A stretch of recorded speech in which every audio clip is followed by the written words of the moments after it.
रास्त नाज़रीन, आज के मुद्दा प्रोग्राम में सियासत के हवाले से बात करेंगे। मुल्की सतह के साथ साथ जम्मू कश्मीर को भी लेकर सियासत की बात करें तो हर एक सियासी जो पार्टी है वो अपना मंशूर लोगों तक पहुंचा रही है और जो कारकर्दियां मुख्तलिफ सियासी पार्टियों की रही है वो कारकर्दियां अवाम तक ले जाने की कोशिश की जा रही है।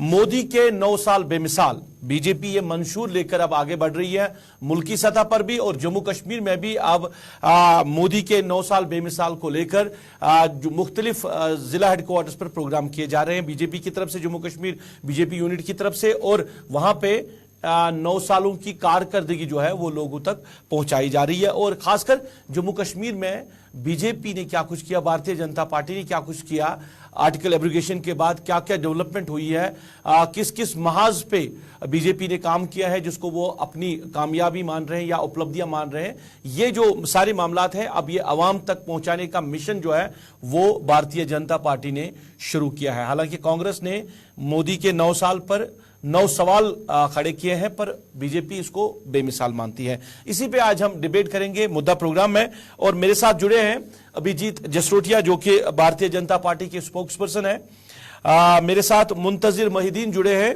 जो कि स्टेट सेक्रेटरी है अपनी पार्टी के और तर्जुमान भी हैं, और इसके साथ साथ मेरे साथ जुड़े हैं इकबाल त्रंबू साहब जो कि पीपल्स डेमोक्रेटिक पार्टी के सीनियर लीडर हैं। मैं तीनों मेहमानों का शुक्रिया अदा करना चाहता हूं इस प्रोग्राम में जुड़ने के लिए। जसरोटिया जी, सबसे पहले मैं आपके पास ही आऊंगा। मोदी के 9 साल बेमिसाल, ये जो मिशन लेकर आप आगे चले हैं और जम्मू कश्मीर में हर एक जिला हेडक्वार्टर पर आज प्रोग्राम चल रहे हैं, आज भी गालिबन बडगाम में जो है प्रोग्राम चल रहा है आज के दिन भी, तो इन 9 सालों को आप उपलब्धि मान रहे हैं। अगर हम जम्मू कश्मीर को लेकर बात करेंगे, क्या उपलब्धि है जम्मू कश्मीर के लिए खासकर 370 की मनसूखी के बाद, और जो आप पैगाम लोगों को देना चाहते हैं अपनी कारकर्दगी का, वो पैगाम क्या कुछ है? देखिए, 9 साल की जब मैं बात करता हूं मोदी जी के कार्यकाल की, तो अपने आप में ही ऐतिहासिक कार्यकाल था। भारत के परिप्रेक्ष्य में अगर मैं बात करूं तो 10वें स्थान पर हमारी इकोनॉमी थी जो आज 5वें स्थान पर पहुंच गई है, और जिन 200 साल हमारे पर जिन अंग्रेजों ने राज किया उनसे भी आगे हम निकल चुके हैं। इसी तरह से कोरोना जो महामारी की अगर मैं बात करूं तो 200 करोड़ से ज्यादा वैक्सीन पूरे हिंदुस्तान के लोगों को लगाकर अपने आप में एक नया इसमें इतिहास कायम कर दिया भारतीय जनता पार्टी ने। और यही नहीं, सबसे बड़ी बात है कि सारी की सारी वैक्सीन मुफ्त बांटी गई लोगों को। और जबकि अगर हम बाकी चीजों में देखें, हमने खुद को तो वैक्सीन यहाँ पर अपने लोगों को लगाई, बाहर के भी कई ममालिक को फ्री ऑफ कॉस्ट या मुफ्त हमने बांटी है। ये भी अपने आप में बहुत बड़ी बात है। इसी तरह अगर जम्मू कश्मीर के संदर्भ में बात करूं तो जिस तरह से 2 एम्स, IIT, IIM, कौमी शाहरा के ऊपर 8 से ज्यादा टनलें जो बनी हैं, जोजिला टनल जो है उसका भी नियर अबाउट काम कंप्लीट होने वाला है। इस तरह से, और अगर आप देखें G20 का समिट जो जम्मू कश्मीर में हुआ, ये अपने आप में एक ऐतिहासिक काम रहा हुआ है। और अब फर्स्ट FDI इन्वेस्टमेंट इन कश्मीर जो सऊदी से आ रही है आपके सामने, 500 करोड़ से ज्यादा का बड़ा इन्वेस्टमेंट के बाद एक मॉल बनने जा रहा है कश्मीर के अंदर। करोड़ों के हिसाब से जो सैलानी आ रहे हैं, जिस तरह से पीस और प्रॉस्पेरिटी से जम्मू कश्मीर आज आगे बढ़ रहा है, ये वही जम्मू कश्मीर है जिसका 5 अगस्त 2019 को माननीय गृह मंत्री जी ने वादा किया था, नए कश्मीर का, नए जम्मू का। और आज स्मार्ट सिटीज बन रहे हैं, मेट्रो ट्रेन के काम शुरू हो चुके हैं। ये शायद आज तक पिछले 50-60 सालों में कभी ना हो पाए, इसीलिए हम अपने 9 सालों को बेमिसाल कहते हैं। और जम्मू कश्मीर की अगर आप बात करें तो मुझे लगता है नेशनल हाईवे के सबसे ज्यादा प्रोजेक्ट जम्मू कश्मीर में ही चल रहे हैं। यहाँ से पता लगता है कि जब सरकार की इच्छा शक्ति हो, यानी कि आपकी कथनी और करनी में फर्क ना हो, आपकी इंटेंशन और इंटेंसिटी एक जैसी हो, तभी आप तरक्की कर सकते हैं। वरना केवल सियासत करनी हो तो पिछले 50-60 सालों से हम लोगों के साथ तो सियासत ही हो रही है। मुंतजिर मोहिद्दीन साहब, आपने सुना, मैं दोहराऊं, या आपने जसरोटिया की बात सुनी है कि उपलब्धियां ये किन चीजों को मान रही है? कह रहे कि अगर जम्मू कश्मीर को लेकर बात करें, अमन कायम हुआ जम्मू कश्मीर में, इसको बड़ी उपलब्धि मान रहे हैं। नेशनल हाईवे के जो बड़े प्रोजेक्ट्स हैं उन पे काम चल रहा है, मुकम्मल भी हुए हैं। एम्स बन रहे हैं, IIT बन रही हैं, G20 यहाँ पे समिट हुआ है। पीस एंड प्रोग्रेस की तरफ जम्मू कश्मीर जो है वो आजकल चल रहा है, जो पिछले 70 सालों में नहीं हुआ, वो भारतीय जनता पार्टी ने करके दिखाया। बहुत बहुत शुक्रिया रऊफ साहब, आपने मुझे यहां बुलाया बात करने के लिए। मैं जम्मू कश्मीर के हवाले से बात करते हुए ये अर्ज करना चाहूंगा कि जम्मू कश्मीर में अभी तक कोई नुमाया डेवलपमेंट नहीं हुई। 5 अगस्त 2019 के बाद जो यहाँ छीन लिए गए, उसके बाद कोई खास यहाँ न डेवलपमेंट हुई, न कोई ऐसे काबिल फख्र कारनामे अंजाम में लाए गए जिनको लोगों के सामने हम सेल करते, लोगों को बताते नहीं ये काम हुए वो काम हुए। हाँ, एक बात जरूर है जो हम सब मानते हैं कि जो स्टोन पेल्टिंग यहाँ थी उसमें कमी आ गई, वो सियासी हालात है, वो गवर्नमेंट के ये हालात नहीं है कि जो डेवलपमेंट से ये बीजेपी के हमारे कायदीन रिलेट करते हैं। जहाँ जम्मू कश्मीर का सवाल है, यहाँ के अवाम मुश्किलात और मसाइब का मुसलसल मुकाबला कर रहे हैं, उनको दरपेश हैं। जो भी अभी तक कुछ प्रोजेक्ट्स का इनॉग्रेशन किया गया या कुछ प्रोजेक्ट्स को पाई तकमील तक पहुंचाने के लिए उन्होंने काम किया, वो पुरानी सरकारों के और जो वजूद में लाए हुए प्रोजेक्ट्स है। नई गवर्नमेंट की तरफ से कोई रेवोल्यूशनरी स्टेप ऐसे नहीं उठाए गए जिससे कि यहाँ बेरोजगारी खत्म होती, जिससे कि यहाँ जो आप देखेंगे, अब जिलों का दौरा कर लीजिए, ये जो ब्यूरोक्रेसी की आड़ में बीजेपी कोशिश कर रही है अपनी नाकामी को छुपाने के लिए, ये हमें नहीं चलेगा, ये वक्ती तौर सब कुछ है। आप आइए, मैं सबसे पहले आपको यहाँ कुछ नजदीक जिलों की बात करूंगा। आप गांधरबल आइए, आप बडगाम आइए, आप देख लीजिए वहां की हालत। वहां अभी तक बिजली के खंभे मैसर नहीं है, सफेद और बेद के पोलों पर लकड़ियों के उन जो लोगों ने खुद साख्ता बनाए हैं उन खंभों पे तारें चल रही हैं, बिजली ट्रांसफार्मर्स कहीं नहीं है, सड़कों का बुरा हाल है। तो जो डेवलपमेंट कहा जा सके वो तो अभी हमने नहीं देखी। दूसरी बात, डेवलपमेंट से हमारी बेरोजगारी, हमारी अनएम्प्लॉयमेंट और एम्प्लॉयमेंट का बराह रास्त जबरदस्त वाबस्ता है। तो आपको पता है SSRB और दूसरी रिक्रूटमेंट एजेंसीज के जरिए जब भी हमारे बच्चों ने इंटरव्यूज दे दिए, उसका हाल क्या हुआ, मेरिट को कैसे बर्बाद करके उन बच्चों को इंतशार और परेशानी की जिंदगी अता की गई। लेकिन जिन लोगों ने, उनके जो चाहने वाले लोग बड़े बिलवाइट बाइज हैं, वो उनके जिन्होंने वो सभी करप्शन के वो कारनामे अंजाम दिए, अभी तक उनके खिलाफ कोई कार्रवाई नहीं की गई, न उनको मंजर आम पे लाया गया कि उनको कौन सी सजाएं दी जाती ताकि लोग आइंदा इस प्रोसेस से बच जाते और भेज देते ये सरकारी ऑफिस। हाँ जी, कुछ डेलीगेशन यहाँ आई गई सैर सपाटे के लिए, अशरत के लिए, बाकी डेवलपमेंट से उसका कोई ताल्लुक नहीं है। विजिटर्स, टूरिस्ट हमें अपनी ही कंट्री से आते हैं, एक का आप समझिए आधे % से कम भी कभी फॉरेन विजिटर्स यहाँ अभी तक विजिट कर रहे हैं। बाकी हमारी कंट्री से लोग आ रहे हैं, वो तो पहले भी आते, आज भी आते। जो हमसे छीन लिया गया, हमें रखा गया दूर डेमोक्रेटिक प्रोसेस से, जम्मू कश्मीर के अवाम से छीन लिया हक, अभी तक छीन के रखा है जमहूरियत का हक। हमें अपने नुमाइंदे नहीं है, अवाम की नुमाइंदे नहीं है, अपनी असेंबली नहीं है, इलेक्शन नहीं कराए जा रहे। तो जम्मू कश्मीर के अवाम इन सभी चीजों को कैसे उपलब्धियां, दोबारा मैं आपके मुंतज़िर साहब आपके पास दोबारा आऊंगा मैं। इकबाल साहब, आपसे जानना चाहूंगा मैं, बीजेपी बार बार कह रही है कि Jammu Kashmir peace and progress की तरफ रवां दवा है। इससे पहले जो यहां पे सरकारें रही है, खासकर जब भी किसी से बात करें तो नेशनल कॉन्फ्रेंस और PDP का नाम लिया जा रहा है कि ये वो बेलगाम घोड़ा बन चुका था। यहाँ के हालात कहीं काबू में नहीं थे, एहतिजाज, हालात खराब, सब कुछ यहाँ पे मिक्स हो चुका था। अब जब आर्टिकल एब्रिगेट हुआ 370 की मंसूख के बाद, कहीं ना कहीं हालात बेहतर हुए हैं और एक अमन की तरफ जम्मू कश्मीर जा रहा है, एक प्रोग्रेस की तरफ जम्मू कश्मीर जा रहा है। रूप साहब, सबसे पहले मैं आपको ये कहना चाहता हूं कि हम पोस्ट एब्रिगेशन ही बात करेंगे तो कश्मीर के साथ सबसे बड़ा सानिया जो हुआ वो ये हुआ कि एक स्टेट को 2 यूनियन टेरिटरीज में बनाया गया, जो कि एक ऐतिहासिक डिसीजन है हमारे मुल्क का। आज तक एक यूनियन टेरिटरी को अपग्रेड किया जाता है, एक स्टेट बनाया जाता है, और हमारे साथ एक स्टेट को डिग्रेड करके इसको 2 यूनियन टेरिटरी बनाई गई और हमारी स्टेट को बांटा गया। ये उपलब्धि है हमारे बीजेपी गवर्नमेंट की पहली। दूसरी, ये जो एब्रोगेशन हुआ और ये जो 2019 को हुआ, इसका क्या असर जम्मू कश्मीर के लोगों पर पड़ा ये मुझे दोहराने की जरूरत नहीं है। हमारी नौकरियां इनसिक्योर, हमारी जमीनें इनसिक्योर, हमारा सब कुछ इनसिक्योर है। ये एक और उपलब्धि है बीजेपी गवर्नमेंट की कश्मीर के हवाले से। और जैसे कि मोहिद्दीन साहब ने बताया, और ये सही बात है, ये जो सारे प्रोजेक्ट्स जिनकी ये बात करते हैं, ये सारे प्रोजेक्ट्स जो है पीडीपी दौरे हुकूमत में most of these projects have been initiated. आप इवन स्मार्ट सिटी जो हमारी परसों यहाँ काम जो चल रहा है करंट, ये भी पीडीपी के वक्त हुआ है।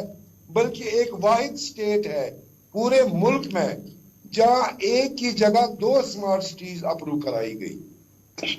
नेशनल हाईवे है, एम्स है, जितने भी नाम इन्होंने गिनाए, ये सब साबिका हुकूमत के इनिशिएट किए हुए प्रोजेक्ट है। चलिए, पीस मानते हैं, पीस आया, अमन आया। देखिए रूफ साहब, उसमें मैं आपको ये बताऊंगा कि 1989 से यहाँ पर हालात खराब है।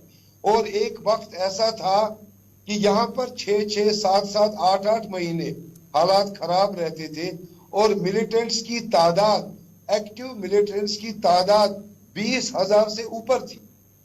ये 30 साल की एक मुसलसल कोशिश है गवर्नमेंट की, ये मुसलसल उनकी जिद्दोजहद है जिन्होंने इन 30 सालों में इस मिलिटेंसी को काफी हद तक कर्व किया है। अब लास्ट टेल एंड पर हमारे सेंटर में बीजेपी की हुकूमत आती है और यकायक 30 सालों का क्रेडिट वो अपने खाते में डालते हैं, ये मुनासिब नहीं है। मैं आपको ये कश्मीर के हवाले से बोल रहा हूं, लेकिन एक बात मुझे आपको कंट्री, मुल्क के हवाले से बोलनी है जी। हमारे साथ तो बेइंतहा जुल्म और बर्बरियत हुई है, वो तो सबको मालूम है। और यही वजह है कि अगर जब भी यहाँ इलेक्शन होंगे, बीजेपी को हमारी इस यूनियन टेरिटरी में एड्रेस भी नहीं मिलेगा इस बार। ये लोगों का जो इनका लोगों का जो गुस्सा है, नहीं, इसका जवाब भी सुनिए जसोटिया जी। उपलब्धियां जो आप गिन रहे हैं ना, ये पिछली सरकारों ने यहाँ पे करके रखे थे, अब आपने इनको आगे बढ़ाया है, तो ये उपलब्धि नहीं है। तो पीस का ये कह रहे हैं कि हम 30 सालों से लड़ रहे हैं, यहाँ की सरकारें जो है यहाँ वो लड़ी है 30 सालों से, जो कुछ अब हुआ तो बीजेपी ये क्रेडिट ले लेना चाहती है। और दूसरा, मुंतजी साहब ने कहा कि हमें एक डेमोक्रेटिक सेटअप से दूर रखा जा रहा है, हमें जमहूरियत से दूर रखा जा रहा है। क्या इसको भी आप उपलब्धि मान रहे हैं? पहले तो मैं ये जानता हूं, अगर मैं गलत नहीं हूं तो शायद ये पीडीपी से हैं। मुंतजी साहब, नहीं, ये पीडीपी से? हाँ जी। नहीं, अपनी पार्टी से। अच्छा, चले जी। देखें, अब मैं ये कह सकता हूं कि जिनको अभी तो खैर ना 1 में ना 11 में, उनके बारे में तो मैं क्या कहूं, इन्होंने क्या किया, क्या पुरानी सरकारों ने क्या किया और क्या नहीं किया, किनकी मंशा पर क्या करनी थी। मतलब 30 सालों से यहाँ पर जो एक लूट खसूट का यहाँ पर सिस्टम चलता रहा, जो दहशतगर्दी यहाँ चलती रही, वो आपके सामने है। यानी कि 30 सालों से वो नहीं ठीक हो पाई और 3 सालों में जादू की छड़ी थी कि सब कुछ ठीक हो गया। जादू की छड़ी नहीं, इच्छा शक्ति थी। हम करना चाहते तो हमने कर दिखाया। आप 30 साल तक पत्थर मरवाते रहे लोगों से, हमने 3 सालों में ही बंद करवा दिया उसको। 30 साल तक दहशतगर्दी करवाते रहे, हमने वो बंद करवा दिया। आपने 30 साल तक बैकडोर अपॉइंटमेंट करके केवल और केवल अपने रिश्तेदारों को और अपने सगे संबंधियों को नौकरी दी। हमने सबका साथ, सबका विकास करते हुए गरीब पसमानदा लोग जो इसके हकदार थे, हकदार को हक मिला। और चुनावों की बात करते हैं, यहाँ पर ऐसी पोलिटिकल पार्टीज रही हैं जिन्होंने 5 सरपंच के चुनावों से बाइकआउट किया, फिर उसके बाद बीडीसी के चुनावों से बाइकआउट किया। क्या 3 टाइम की रिस्टोरेशन को जमहूरियत नहीं माना जाता? या जमहूरियत वो होती है जो केवल चंद खानदानों के लिए जमहूरियत होती है? जमहूरियत के चलते ही मुझे लगता है 3 टाइम रिस्टोर हुआ है। सारे पब्लिक के नुमाइंदे, करोड़ों रुपया फंड जो लोगों के बीच में जसोटिया जी 5 अगस्त 2019 के बाद बांटा। जसोटिया जी, आपने कहा ना ये 1 में नहीं है या 11 में नहीं है, ऐसा कुछ नहीं है। ये सारे जो लीडर्स हैं पिछली सरकारों में रहे हैं, इनका बड़ा रोल रहा है पिछली सरकारों में, फिर उन्होंने एक पार्टी बनाई है। मुंतजी साहब, आपका कोई अभी नाम ही नहीं है, ना 1 में ना 11 में। और दूसरा, इनका यह कहना है कि हमने जो बदला वो किसी ने नहीं बदला। क्या जमहूरियत सिर्फ यही है कि असेंबली इलेक्शंस कराए जाए, 3 टायर डेमोक्रेसी को मजबूत किया गया, क्या वो जमहूरियत नहीं है? मुंतजी साहब, आवाज आ रही है आपको? मुंतजी साहब, आपको आवाज आ रही है? इकबाल साहब आप जवाब दीजिए, तब तक मुंतजी साहब के साथ भी जी, थोड़ा ये देख लेंगे। रूप साहब, ये जो पंचायती इलेक्शंस की बात करते हैं और डीडीसी की बात करते हैं, तो मेरे ख्याल से सारे मुल्क में अगर यही सिस्टम किया जाए, फिर हमें प्राइम मिनिस्टर वगैरह इनकी क्या जरूरत है? पंच और सरपंच ही सारे मुल्क को चलाएंगे अगर यही चले, मैं जवाब देता हूं, मैं जवाब देता हूं इसका। और नहीं, दूसरी बात सुनिए रूप साहब, जी जी, ये जो कहते हैं 70 सालों में यहाँ लूट खसूट हुई है, 70 सालों का जम्मू कश्मीर का इंडेक्स इनको पढ़ाइए। हिंदुस्तान की तमाम रियासतों में सबसे ऊपरे दर्जे की रियासत थी जम्मू कश्मीर। आज हम कहाँ हैं? पॉवर्टी में कहाँ हैं? हेल्थ में कहाँ हैं? एजुकेशन में कहाँ हैं? इनको डाटा पता नहीं होता है। प्राइम मिनिस्टर साहब ने वादा किया 2 करोड़ नौकरियों का, पर ये आप मुझे बताइए पिछले 9 सालों में 18 करोड़ नौकरियां लग गई हमारे मुल्क में।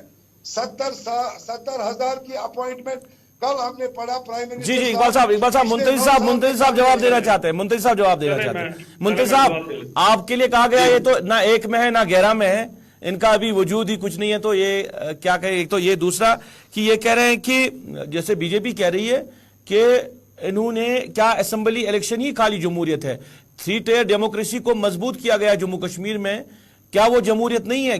क्या सिर्फ कुछ खानदानों के लिए ही यहाँ पे जो जमहूरियत है उसको परवान चढ़ाया जाएगा, यानी असेंबली इलेक्शन ही खाली डेमोक्रेसी मानी जाती है?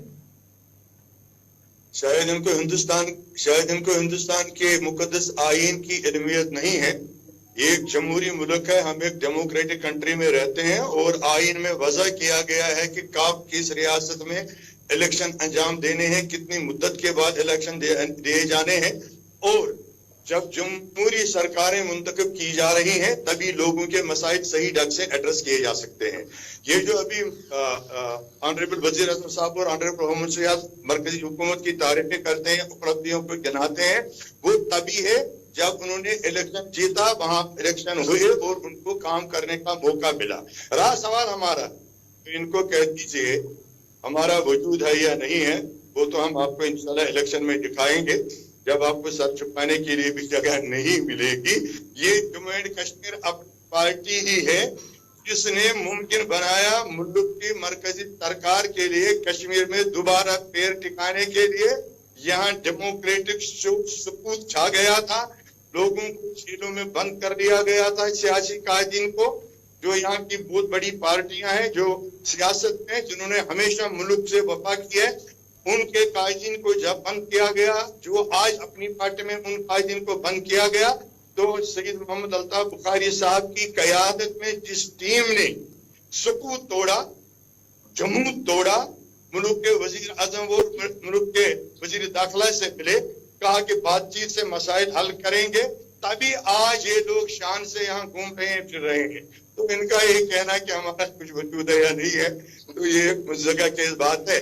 यही तो बात है कि इनमें सच सुनने की इनमें जो कुव्वत है वो खत्म हो चुकी है। नहीं, सवाल ये कह रहे हैं कि जमहूरियत क्या सिर्फ असेंबली इलेक्शन ही है? हाँ बिल्कुल, और क्या? आप कैसे लोगों में जाएंगे?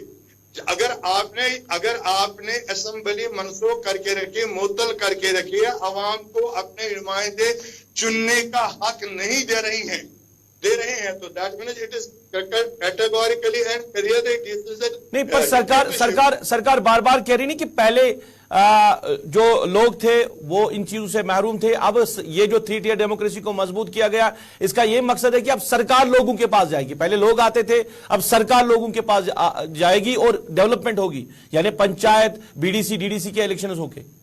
ये जो एडमिनिस्ट्रेशन है इसको सरकार नहीं कहा जाता है आईन की रूह से। फर्स्ट टायर जो है वो डेमोक्रेसी है, लोगों की राय पूछना, लोगों को मौका देना, वो अपने। चलिए जसरोटिया जी जवाब दे दीजिए। इकबाल साहब ने कहा कि नहीं, इकबाल साहब बाद में आते हैं अपनी नाकामी। जसरोटिया जी जवाब दे रहे हैं। जसरोटिया जी करना ये थोड़ी इसके हालात। जसरोटिया जी जवाब दे दीजिए कि जम्मू कश्मीर जो है वो अमीर तरीन स्टेट्स में मानी जाती थी। इकबाल तरमू साहब ने सवाल किया है, और आर्टिकल एब्रिकेशन के बाद यहां पे क्या कुछ सूरत हाल बनी है, यहां एजुकेशन सेक्टर का हाल देख लीजिए, हेल्थ सेक्टर का हाल देख लीजिए। मुझे पता नहीं कौन से जम्मू कश्मीर में ये लोग रहते हैं और कौन सी एजुकेशन को ये लोग लेते हैं या कौन से हॉस्पिटल्स में ये लोग जाते हैं। अगर आज के जम्मू कश्मीर में रहते हैं, आज की एजुकेशन सिस्टम को देखें, नई एजुकेशन पॉलिसी को देखें और नए एम्स और नए हॉस्पिटल्स के अंदर जाएं तो इनको पता चल जाएगा कि काफी कुछ बदल चुका है। बाकी रही बात कुछ पुरानी सरकारों के संदर्भ में जो भी बात करते हैं, मैं इनको जरूर कहूंगा, वसातुल्लाह खान नाम है, जरा पाकिस्तान के एक जर्नलिस्ट है, कुछ दिन पहले ही उन्होंने 5-10 दिन पहले ही उन्होंने बहुत बड़ा खुलासा अपने मुल्क में किया है यहाँ की पुरानी पॉलिटिकल सिस्टम के पार्टीज के बारे में और उस तरफ का जो पाकिस्तान ऑक्युपाइड कश्मीर है उसके बारे में भी उनका खुलासा काफी तफतीश से उन्होंने किया। जरा वसातुल्लाह खान को सुन लीजिएगा, आपके सारे वहम के 30-40 साल तक यहाँ पुरानी सरकारें क्या करती रही वो जो आपके दूर हो जाएंगे सारे के सारे। रही बात अब हमारी सरकार की जहां तक बात आती है तो ये जो आप बात करते हैं कि अनएम्प्लॉयमेंट की बात करते हैं, चीजों की बात करते हैं, मुझे पता है किस नौकरी को आप नौकरी समझते हैं। 96-97 में कांग्रेस नेशनल कॉन्फ्रेंस की सरकार में 800 रुपए के ऊपर डेली वेतन लगाया, 30 साल तक उनका वहीं से खून चूसते रहे उन बेचारों, उन्होंने कैसे अपने परिवार को उनसे पूछिए। 1200 के ऊपर आप उन्होंने रहबरे पता नहीं कौन कौन से रहबरे लगाए 20-20 साल तक। प्रोग्राम का वक्त खत्म हो रहा है, दोनों जवाब दे सकते हैं, मुंतजिर साहब और इकबाल साहब आप जवाब दे दीजिए क्योंकि प्रोग्राम का वक्त खत्म हो रहा है। बीजेपी अपने नाकामियों को छुपाने के लिए लोकल एडमिनिस्ट्रेशन का सहारा लेकर और लोगों में ब्लॉक दिवस विलेज दिवस के नाम पे बैनर बनाते हैं, डीए निकालते हैं, दूसरी सहूलियात हासिल करते हैं, ग्राउंड पे कोई चलिए मैं तीनों पैनलिस्ट की गुजारिश करता है, एक वसी मौजू है ये, इस पे एक छोटे से वक्त में बात करना मुमकिन भी नहीं है क्योंकि जहां बीजेपी अपनी कारकर्दगी गिनवा रही है वहां बाकी जो सियासी जमातें हैं वो किस तरह बीजेपी को हतपी तनकीद भी बना रहे हैं कि आर्टिकल एब्रीगेशन के बाद जम्मू कश्मीर के हालात किस तरह कहां से कहां पहुंचे हैं। जहां अमन की बात है, कह रही है कि यहां अमन आया है वहां पे ये पार्टी जो है वो कह रही, तो ये एक बड़ा मौजू है, इस पे छोटे से एक वक्त में बात करना मुमकिन नहीं है। दोबारा कोशिश करेंगे इस मौजू पे बात करें और आप लोगों को दोबारा से हम दावत देंगे कि इस प्रोग्राम के हवाले से इस पे जरा बात करें और आवाम तक अपनी राय आप जरूर पहुंचाएं। मैं तीनों पैनलिस्ट का बहुत बहुत शुक्रिया अदा करना चाहता हूं। नाज़रीन, बात हो रही थी आज भारतीय जनता पार्टी कह रहे हैं कि मोदी के 9 साल बेमिसाल और हर एक जिला हेडक्वार्टर पे जाके बीजेपी के लीडरान जो है वो लोगों तक वो जो उपलब्धियां है, वो जो अचीवमेंट्स है उनको गिनवा रहे हैं और लोगों से कह रहे हैं कि आप बीजेपी के साथ जुड़ जाए और बीजेपी के साथ जुड़ने में आपको फायदा है और यहां पे सिर्फ तामीर व तरक्की होगी। मगर बाकी जो रीजनल पार्टीज है या यहां की सियासी पार्टी है वो किस तरह भारतीय जनता पार्टी को हतपी तनकीद इस वजह से बना रही है कि आर्टिकल एब्रीगेशन के बाद जम्मू कश्मीर का हाल जो है वो बेहाल हो चुका है, कोई डेवलपमेंट नहीं है। पुराने प्रोजेक्ट्स जो बने थे उन्हीं का इनॉग्रेशन करके बीजेपी जो है वो पीठ थपथपा रही है। चलिए नाज़रीन, आज के मुद्दा प्रोग्राम में बस इतना ही। गुलिस्तान न्यूज के साथ जुड़े रहे आप। गुलिस्तान न्यूज पे खबरों का सिलसिला जारी रहेगा। अपने मेजबान को इस वादे के साथ दीजिए इजाजत, आप खुश रहेंगे, आबाद रहेंगे, हमें भी अपनी नेक दुआओं में याद रखेंगे। अल्लाह आपका हमारा सबका हाफिज व नासिर।